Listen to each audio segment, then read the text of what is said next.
Alright, so disclaimer, when I was making this video, when I wrote the script, when I was editing this video, there were only 3 chapters out. And then all of a sudden, halfway through editing, well, I also took a long time, but now there's 6 chapters. So this video is pretty much irrelevant, and I don't want to remake this video, nor do I want to add more to it or just not post it. I'm already this far in.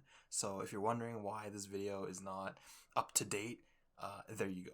That's my reasoning. Enjoy, watch the video, just pretend the chapter 4, 5, and 6 aren't even out. Okay, bye. Alright, so this is the intro to the video. As it's my first time making a video like this, I'm not really too sure how to make an intro, but this video is going to be all about Choujin X, as you could tell from the thumbnail. But all about its manga. Well, obviously.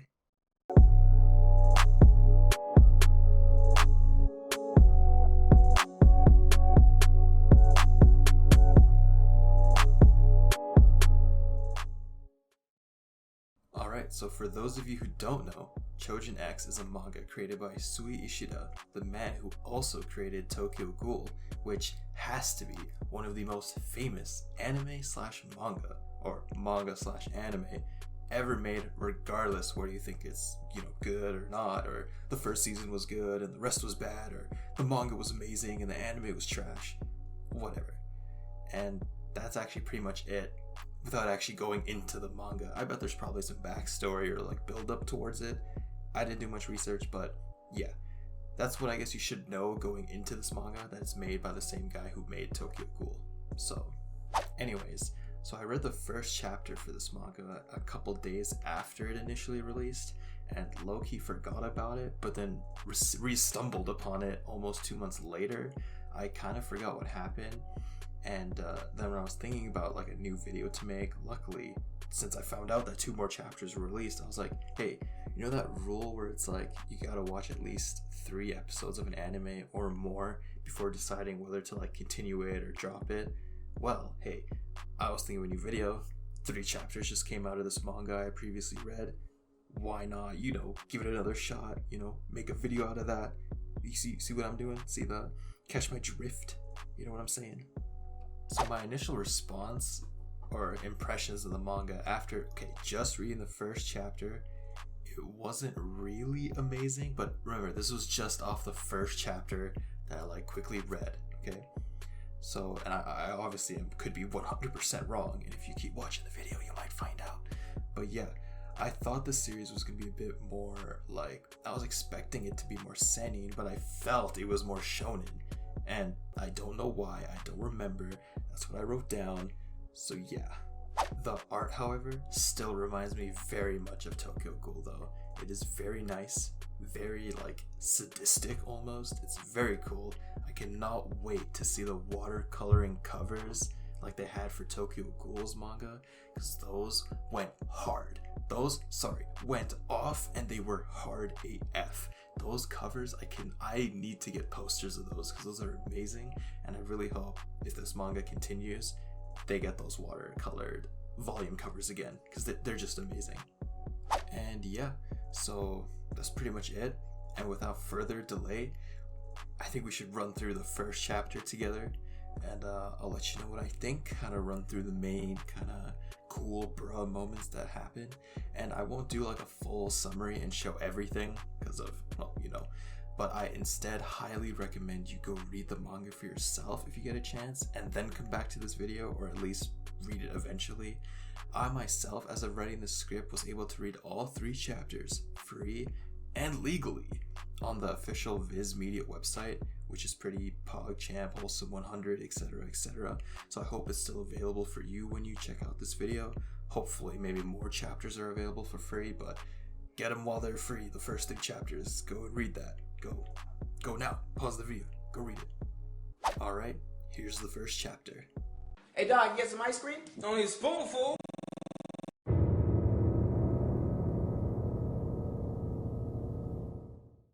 Alright, now right away, the literal first page, oh my goodness, the sexual tension in this panel. Bruh. I'm telling you guys, this right away is man, it's about to pop off with this one. You can just tell by this just this art. Look at it.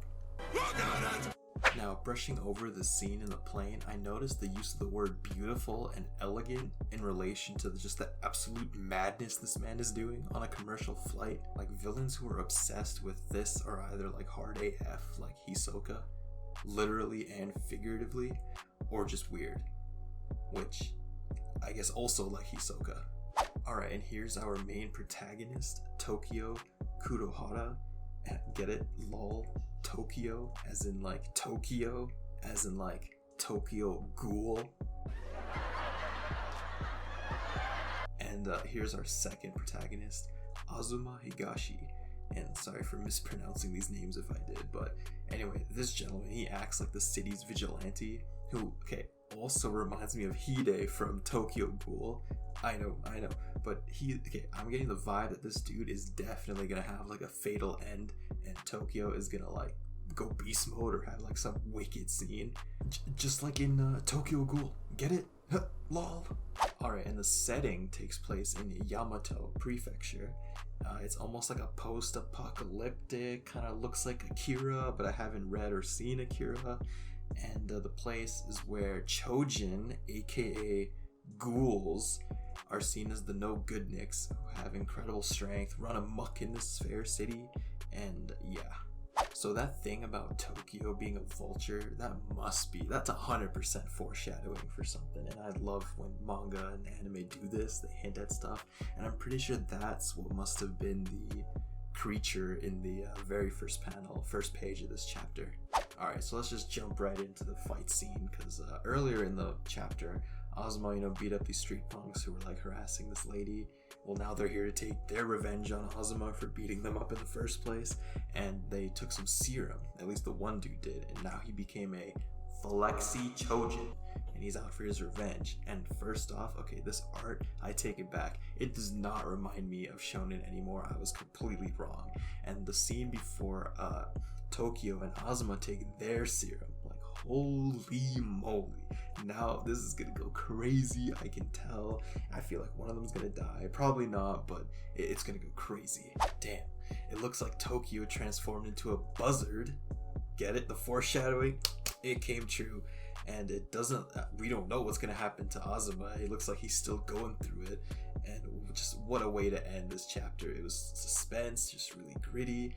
Now it's starting to remind me of Gotham for some reason. I don't know why. And yeah, I was completely wrong about chapter 1. This is really good so far. The dark and gritty scenes, like Sui Ishida, he's back at it again. Mad respect for him. Wonderful first chapter. It's a very good introduction. And let's just not delay. Let's jump right into chapter 2.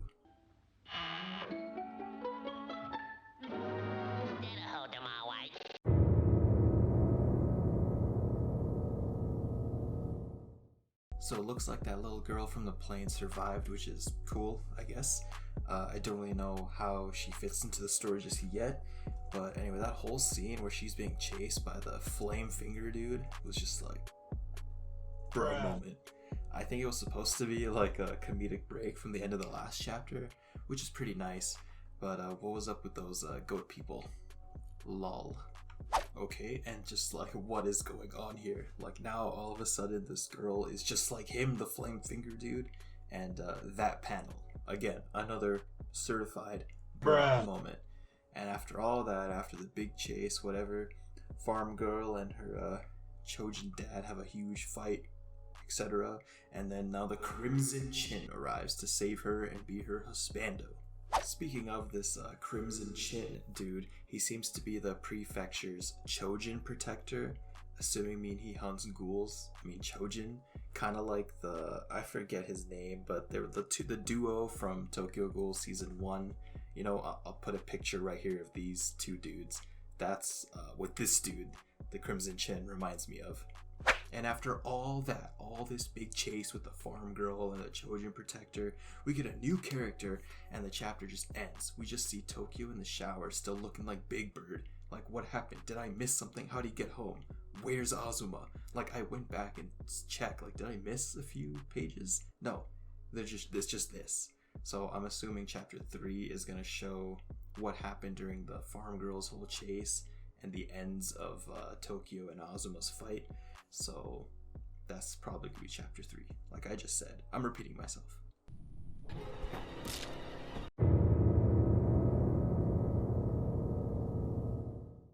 Now, not gonna lie, this chapter was kind of sad. TBH, rate, don't snap, hit me up. Right off the bat, we're left seeing the ends of the fight where Tokyo just bopped that flexi dude to the moon and just walked over to check on how Azuma is doing. It seems Tokyo is still stuck in his choujin form and Azuma is claiming to be fine. He hasn't transformed like Tokyo, but then gives Tokyo the equivalent of a parent saying, "I'm not mad, I'm just disappointed," by saying something like, just kind of just off, like, "You're never gonna be able to go back to your old life." Like, sheesh, man, he just saved your life and you're gonna scar him like that? What? Come on, man, he's your friend. Later, Tokyo manages to get back home without anyone seeing him, most likely, but he is experiencing massive stress and anxiety. He takes the next 3 days off of school and everything, and he's even still worrying about Azuma, his friend, even after that whole lecture and just that phrase, that scarring phrase. And for one, I think Azuma is either hiding something, or actually I guess the serum didn't really hit. I feel like it did hit, we just didn't know what it did. It might have hit him psychologically instead of a physical way that it hit Tokyo. That I feel like that's what happened actually. Later, again, nearing the end of the chapter, Tokyo gets even more worried and goes outside in a disguise to go check on Azuma, which is the whole reason why he's worried again. He's worried about his friend, good guy, etc.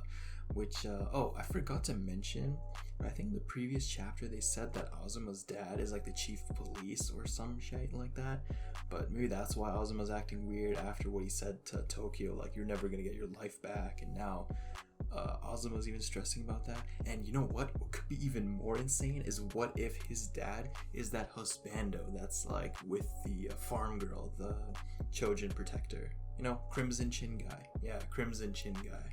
Anyway, Tokyo eventually makes it to his house, Azuma's house, and just starts rambling about all his worries, which I get, right? Like, he's his one friend pretty much. It's good to vent out, you know, just a huge thing happened. But then Azuma, his only friend, and he's stressing too, and then he's probably stressed as well, but he blasts at Tokyo, just yelling at him like, "Yo, think for yourself at once," which was just like, bruh. Tokyo, understandably, starts crying, and then he leaves, and then we're left seeing Azuma stressed himself. He's saying, you know, "I'm sorry for what I did." He's like, now he's talking to himself, and he's like, "It's not your fault for what you ... To be continued, I presume.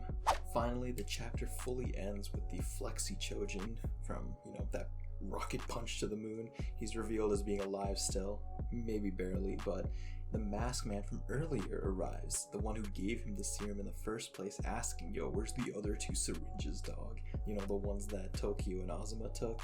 Anyway, the Flexi Choujin, being a man of honor in his final moments, doesn't tell the masked man the name of the 2 kids, yet he did kind of reveal that one of them had a beak and a mask, you know? So, not really honorable, but you get what I'm saying. Anyway, he ends up dying by the masked man, and now he's probably going to be after Tokyo unless he can transform back to normal, which is stressing me out just thinking about being in that situation. Like, just the stress, man. Stress is just not nice. Chapter is now fully over, leaving us with a broken friendship. Well, not fully broken. I mean, they just had a fight, but, you know, Tokyo's hurting, we're hurting, everybody's hurting. And the masked man who, okay, again, he reminds me of Uda from, of course, Tokyo Ghoul. I get it, there's a lot of similarities here, or maybe not, I'm just maybe pointing out the really obvious ones, but hey man, he's about to go after Tokyo, seems interesting. I really hope he can figure out a way to transform back to normal, or we just have a really cool fight coming up, you know? So yeah, that's pretty much it. Really good so far. I 100% judged this series way too quickly after just the first chapter. Now I'm really invested in the story. I'm looking forward to see what happens in the 4th chapter, and honestly what's going to happen to the farm girl and this masked man after Tokyo. I'm not sure how other people find this series, so please let me know if you've happened to stumble across this video. What do you think of Choujin X so far? I'd love to know. Anyways, that's it for this video. I hope you guys enjoyed. Leave a like and a comment. I'd appreciate it a lot. Hopefully I get to make another video about this series, hopefully when chapter 4 drops. So until then, take care guys. I'll see you next time.